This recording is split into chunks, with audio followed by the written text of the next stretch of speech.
ሰላም ሰላም የዚህ ቻናል ቤተሰቦች እንዴት ናችሁ?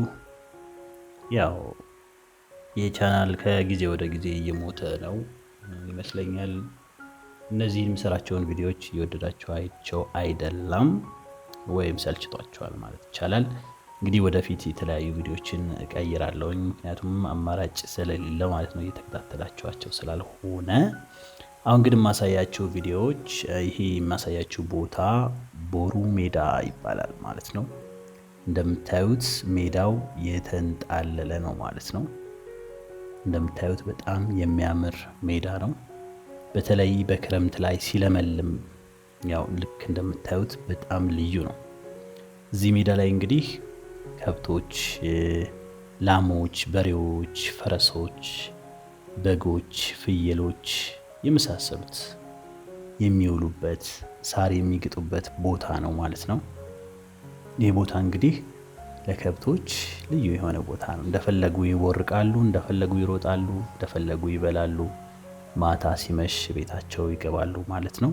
ከዚህም በተጨማሪ እንግዲህ ህፃናት ልጆች፣ ትላልቅ ሰዎች ሳይቀር የሚጫወቱበት የሚዝናኑበት ከብቶቻቸውን የሚጠብቁበት ቦታ ነው ማለት ነው። ይሄ ቦታ በጣም ልዩ የሆነ ውበት አለው ማለት ነው። እንግዲህ ደሴ ውስጥ ካሉ ቦታዎች በጣም የሚያማምሩ ቦታዎች መካከል አንዱ ነው ማለት ነው። ተፈጥሮ ያደለችን በሰው ያልተሰራ ተፈጥሮ የሰጠችን ልዩ የሆነ ቦታ ነው ማለት ነው። ይሄ ቦታ እንግዲህ ቦሩ ሜዳ በጣም በክረምት በጣም ያምራል። በጣም መንፈስን ያድሳል። በጣም ከተማ ውስጥ ያለው ጭንቅ ብሏችሁ በተለያየ በስራም ተወጥራችሁም ቢሆን በተለያየ በፐርሰናል ላይፋችሁም ቢሆን ተጨናንቃችሁ ከመጣችሁ ይሄ ቦታ በጣም ሰላማችሁን ይሰጣችኋል ማለት ነው። በጣም የሆነ ደስ የሚል ስሜት እንዲኖራችሁ ያደርጋችኋል ማለት ነው። ከመሃል ከተማ እንግዲህ የተወሰነ ነው የሚርቀው ማለት ነው። ከፒያሳ ቦሩ ብላችሁ መያዝ ትችላላችሁ መኪና፣ ወይም በተቆራራጭ እስከ ተቋም ከሄዳችሁ በኋላ ከተቋም ደግሞ ቦሩ ብላችሁ መያዝ ትችላላችሁ። እዚህ ቦታ ላይ ቦሩ ሜዳ ሆስፒታል አለ። ቦሩ ሜዳ ሆስፒታል በጣም ታዋቂ ሆስፒታል ነው።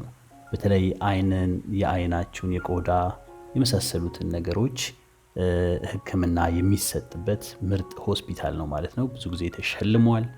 እንግዲህ ቦሩ ሜዳ ሆስፒታል እዚህ ቦታ እዚህ አካባቢ ይገኛል ማለት ነው።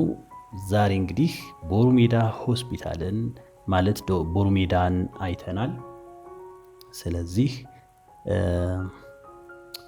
ላይክ እያደረጋችሁ ያው እኔ እንኳን ተስፋ እየቆረጥኩ ነው፣ ምክንያቱም ቪዲዮዎቹ ላይ እየታዩ ስላልሆነ ማለት ነው። አመሰግናለሁ። ይመቻችሁ።